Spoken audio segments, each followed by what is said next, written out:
back to Renee with Real Estate. Hope everyone's doing well today. Welcome back. Renee, how are you? Good, how are you, Chad? Good. Why does it feel like it's been forever since we've done this? Is that just how everything is rolling Did the now? last week actually feel like a month? I know, I was going to say. Did we do this a week ago? We did, and it does not feel like it at all. I'm like, wow, it feels like so much time. Well, let's talk about what this month is. This month is birthday month. As I was calling it 19 Days of Renee, because her birthday's on the 19th, so we're going all month long right here. Pulled it out of the vault. Yeah. This belongs to Chad. It's on loan. This was for my 40th. It's on loan. So this is on loan for Renee because she's fabulous. So I wanted to bring it out. Okay. But today we'll talk about all things real estate. We will talk about real estate as well. Perfect. Yeah. So you mentioned the month that we had. Oh, July. You mentioned the other day that we're in a season of release because of all the things that have happened. Let it go. We're not stressing about it. No. But I'm feeling like it's just with the way that things have been shifting, that it's just kind of blowing everything out of the water. Yeah, I mean, it's literally just blowing everything out of the water. Yeah, the world is going through this like topsy-turvy, so it's just, you don't know almost from one day to the next, like, what's tomorrow? So, yeah, July just kind of ended up being a month of a lot of turn. Yeah. And also, to be fair, we realized that we're trying to shift our business approach and model and goals, and with shifts, growing pains. Yes. So, just working through those. Yeah. I mean, and just in general with everybody, it seems like, do you see this as just being a shift for everybody in real estate? Just everyone's having to adjust to just how everything has been changing and how things have been coming in with new inspections and finances and. I think the greatest thing I could teach anybody about a business like ours, and I say that because maybe there's other vocations that experience this, but the only constant is change. Right. So potentially, like, I would say that this thing I've experienced at different times in my career. Okay. So this is not an anomaly. Right. This is nothing brand new. Like, the lender that I work closely with, we know her, Stephanie. We've talked about how over time there's been an ebb and flow, and that we're regrouping and we're going back to kind of those business building tactics we used back when when real estate looked like this, because we're out of that pandemic push, called the pandemic push, like where everything was just flying. Like, you literally, it was just, you get a call, see a house, make an offer, get a call, see a house. It was just this, like, you remember, it was just so nuts. You'd leave on a Friday, come back on a Monday, it's like, what?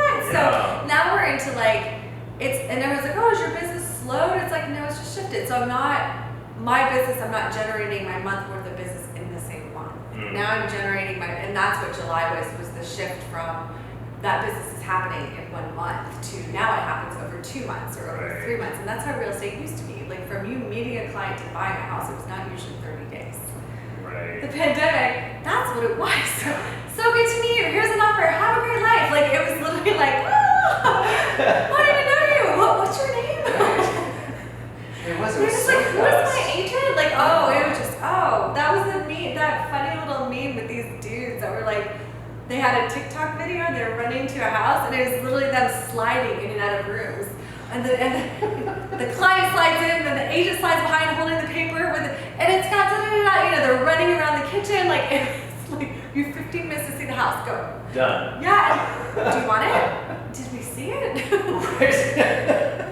We're finally moving out of that kind of madness. So. Okay, all right. So this isn't new, this is just part of the shift. So this has happened before. And he's newer to real estate, so he hasn't experienced anything but the pandemic madness. So yeah, and I say that as someone who's speaking from their business perspective. I don't know, everyone's real estate journey would be different. But I mean, if you talk to people that have been in for 30 years, because we hear that all the time, I've been doing this for 30 years. If you hear that, they're gonna go, you have to say that like that, because it's like, how many years? Because it's almost used to throw it in your face. Like, they're saying that to you because, little one, I've been doing this for 3 years. It's like, okay. Yeah. But those people, like, they did this, obviously, did this through the crash. So I mean, you can't be in this business without having to pivot. And that's why, like, the motto Stephanie and I always have is like you're just constantly shifting. Right. You know, and the people that get stuck because they want the market to behave like it did today, tomorrow, next month, next year. It doesn't. Go get a 9-to-5 job. So every day when you walk in, you know exactly, for the most part, what to expect. What to expect. I love real estate because I never. Every day you wake up, you're like, what's happening today? Never know. And so like, there's literally no day. Like, couldn't even plan a day for me if you wanted to. You couldn't. You can't. We've tried. It doesn't work. No. And Chad half the time looks at my calendar and it's actually full, and I just haven't had time to fill it in because it's like, oh, this happened. Well, I will confess that I've never looked at a marketing report for real estate. Which marketing report? Are we talking about? In general, I've never looked at a real estate marketing report because I just never really had any reason Like to. for a home or for the entire market? Like for the entire market. For the whole, okay. Yeah. So I pulled it up this morning because I was curious to kind of see where we're at. So the marketing report for July 2022 for Lynchburg. This is new information to me too because I don't look at it. You don't look at it? No, I don't. So 99 homes were sold. When? In July. Okay. Which is down 19% from last July. Which I found. That's not surprising. Yeah. Last July was still pandemic. Yeah, that was still like pressure. rolling. Pandemic push, pandemic pressure. But like, how many P's do we want to have here again? 21 of those homes were sold under asking price. 31 were sold at last asking. month. Yeah, so this is for like what we just. Not a year ago. Like the month we just came. 21 went under ask. 21 were sold under asking. Are you listening, sellers? 31 were sold at asking. Okay. And 47 were sold above asking. Still over. Yeah, 47 were above I'd asking. like to know how many of those. What are the price ranges? Or we'll get to that. Oh, he knows. Okay. I don't have an overall, but the median sale price for July was $214,000 In Lynchburg. in Lynchburg, That's about right. which is 14% more than they sold for last year.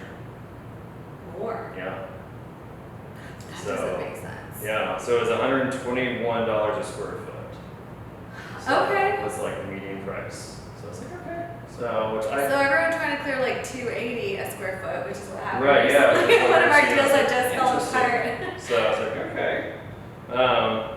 So for home sale time frame, which I think you'll find curious, the average time that it took to sell a house was 13 days, which is up 72% from last year. Like from when it hit the market to when they Right. got an offer, 13 Yep. days. Okay. So 83 of those 99 homes, 83 homes were sold under 30 days. Under 30. 10 homes were sold in 30 to 90 days, and 2 of those homes were sold over 90 days. We're starting to So- feel, it's like, we're starting to feel it go, "Wah," like it's, Yeah. well, and also, you know, and it's funny because it's not as blanket as that sounds because Right. the buyer changes, right? So Yeah. right now we have the buying market does not want to do work. I guarantee you, if you look up those houses that went over 90 days, they were in disrepair. Weirdly, at some point during the pandemic, even those were going at multiple offers. You know, but now if you've got a home that needs work, crickets. Yeah. Like crickets. And it doesn't even need work, meaning like it's in disrepair, but if it's not updated. You know, the ones that are still going over ask and still flying off the market are the gray and white and move-in ready with granite countertops and granite cabinets. Those are the Right. ones that are. So yeah, and I get it. So I always tell my buyers or my sellers, we need the buyer turnover, right? So you need to turn over to people that are, you know, now they're happy to get a home, and you know the rates have dropped, so they're gonna be happy to get a home. Maybe if it needs a little TLC, they'll. You know, it's just it's constantly shifting. Yeah, I would be curious, since there were only 12 homes that were sold over the 30-day mark. I would be curious to know how many of those 83 homes were over 214. In price? That sold in less than 30 days.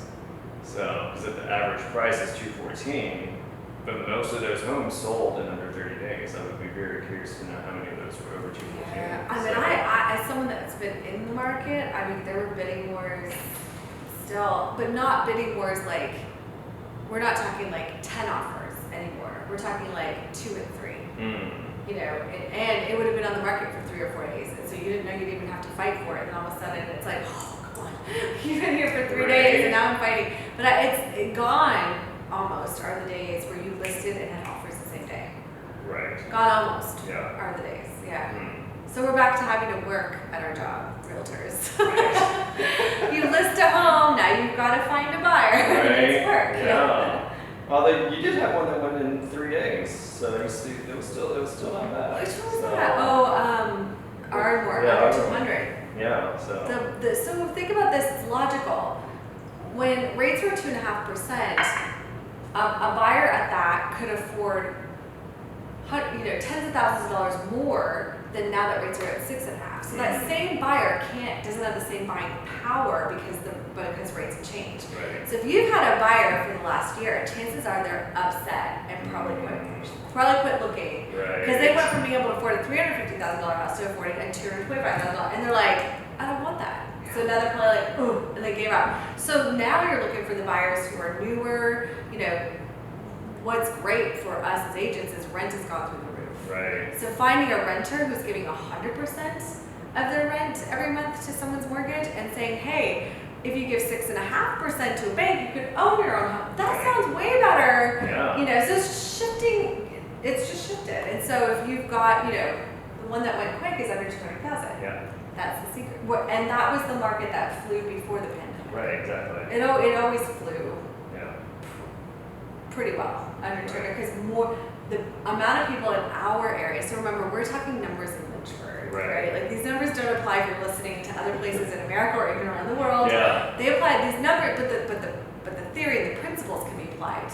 Right. But the point is that there are a greater number of buyers typically in lower ranges than in the higher ranges. The higher you go, you're trickling down the people that can afford it and really narrowing that market, which means those houses are probably going to stay on the market longer. Right.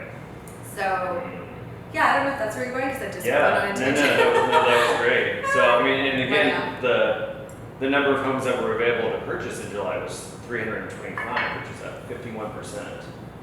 That's crazy. So, yeah. So 51%. last July was just at about 200. Which is also why So- these homes move slower because Yeah. the supply and demand has changed. Right, exactly. Yeah. So that keeps going up, and it'll be interesting to see how that plays out. It's all fun. You just have to you just gotta look at what it is and work with it. That's why I tell everybody, we're just gonna work with what it is. There's no sense sellers like, oh, I should have listed 6 months ago. Well, you weren't ready. Right. So there's no sense, that is done. Yeah. Let's just, you're ready now, let's just do this, Yeah. Sadly, in some cases, I was even on the phone when you came from lunch with a seller, what they could, homes that are not as desirable, in order to sell them, that price you could have gotten has changed. Mm. You're gonna have to probably list lower and end up selling lower to move your home than you would have 6 months ago. And that's just it's kind of like if you play the stock market,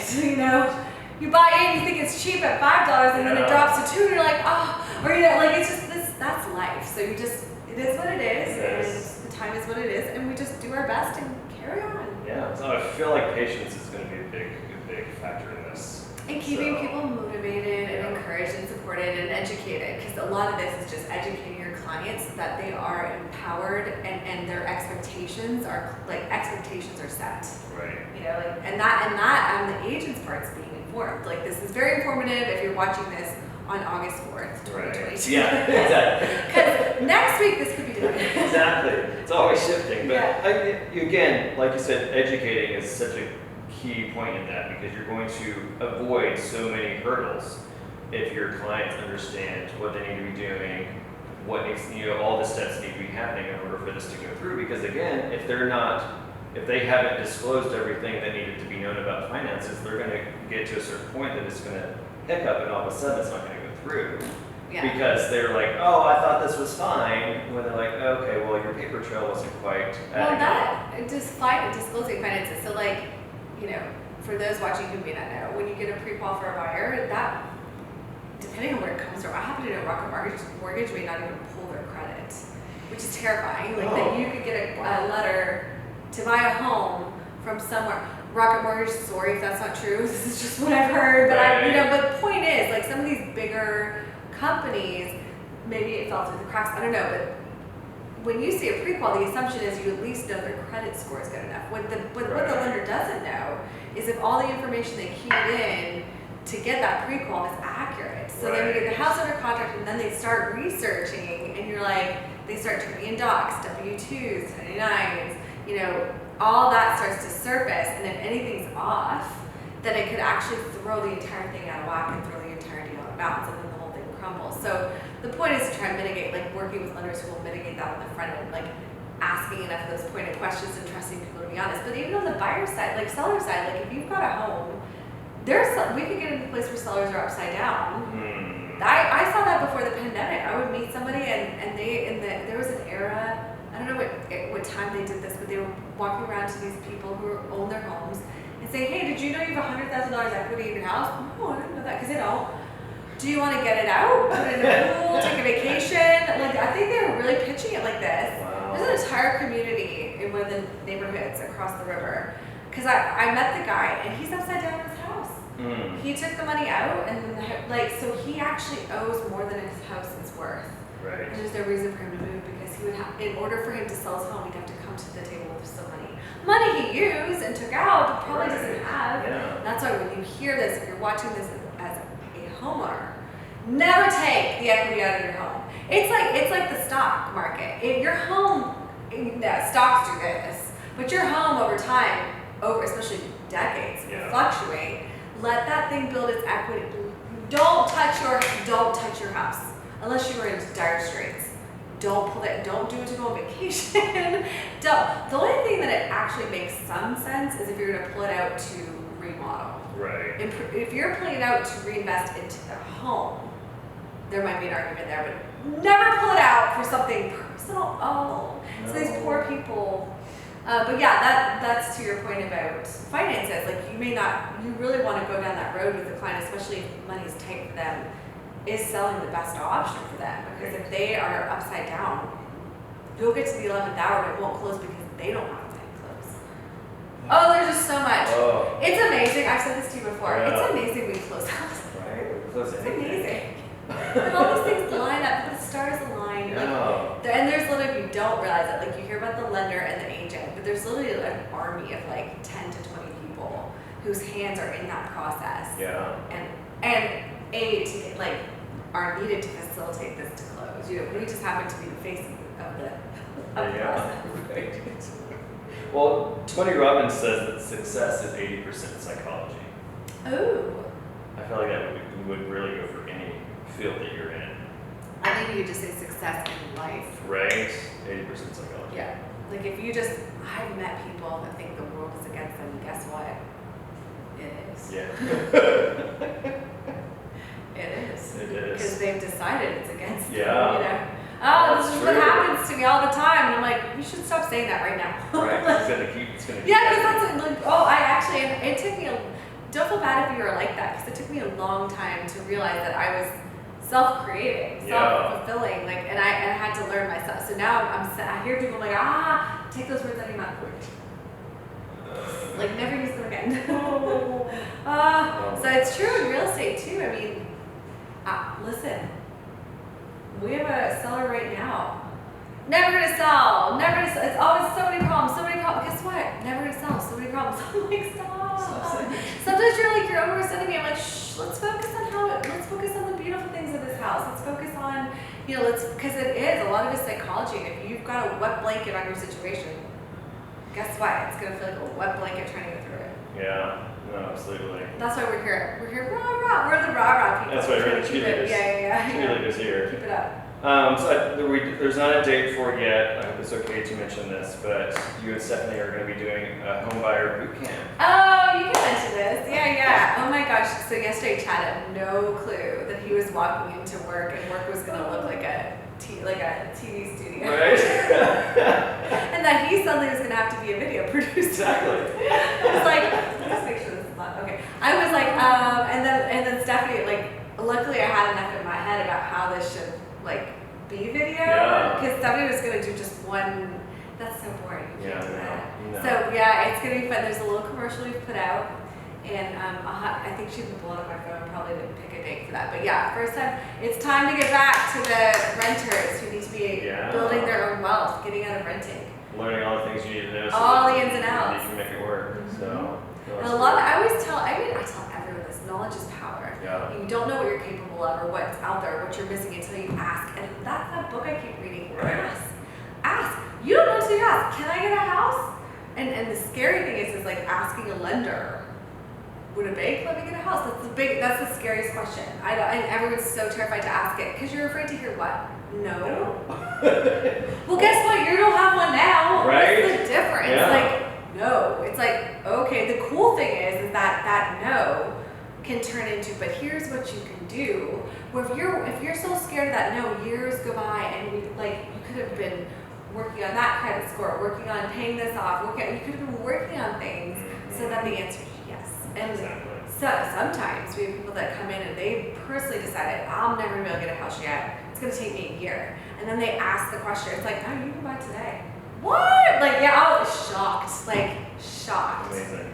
Yeah, like I had a woman that I talked to from New York. She was in Queens, and I was like, oh my goodness, my producer's in Queens.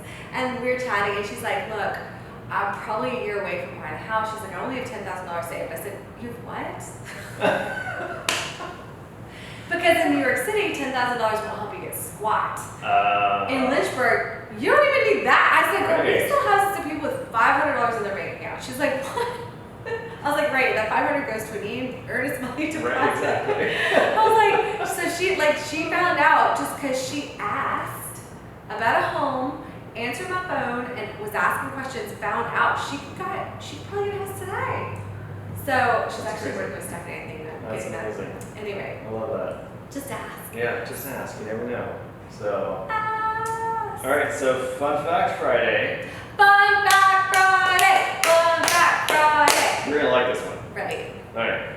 So the Empire State Building makes more money from ticket sales for the observation deck than it does for office rental space. Okay, so I paid that money. Right? I was gonna say you did that. Just recently. Yeah. It's like $100 to get to the top of that beast. Yeah. And there were so many people up there. Yeah. So.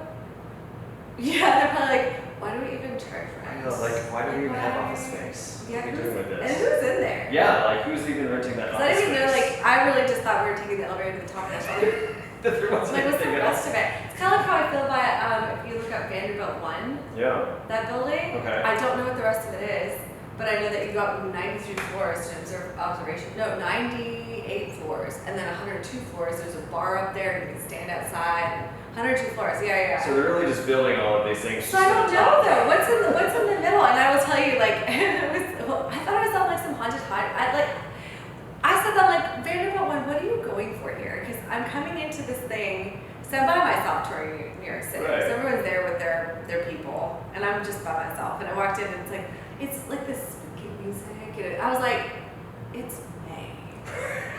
And then it's like all dun dun dun, and like you're like what? And they're walking through showing a video about how it was built. And it's like we built this thing. Like I'm like, what? And then it's a video of like I guess it was born in the pandemic. The video was about like a girl that was in her brick apartment because concrete. Can you imagine being stuck in New York City in a cube that you're renting in lockdown for like years?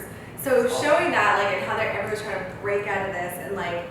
That's what it was, and when they broke out, when you get to the top of Vanderbilt 1, everything's glass. There are no walls at the top. Wow. Like there's no, it's just, and I remember I went to take a photo, and it was this ledge. I'm watching them take the picture, so she's like, hey, your turn. And so I'm like, okay, and I walk, I'm like, It was like a glass box like this.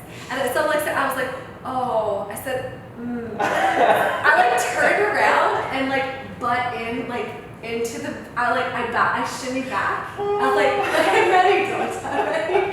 So like the photo of me everyone had to watch me like I stood. I was like and I'm actually not that it's weird. I've been to the CN Tower in Canada and they have like a chunk of the floor. So like here's solid floor and there's a square that's glass. And I'll jump on it and so I wasn't expecting to be weirded out, but something to the fact that they were taking this photo on this box and everything was glass. No. that it was, I was like, oh, yeah, it struck my senses the wrong, because I was super confident. Like, I'm like, and I'm watching kids do this. Like, everyone's like, yeah. I'm like, oh, so confident. I was like,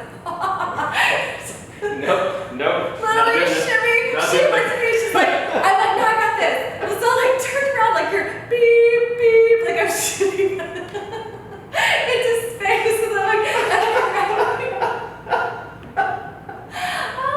why are we talking about this? Okay, anyway, they make a butt ton of money. I think it was like $98 to get up there. Wow. And the people up there like having dinner and drinks. Like, could you imagine going? Like, what date is that? $98 just to get there. Just to get up to the The top. food was actually really good.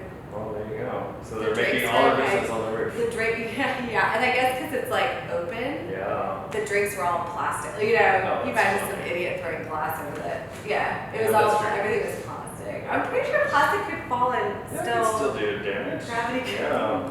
Oh.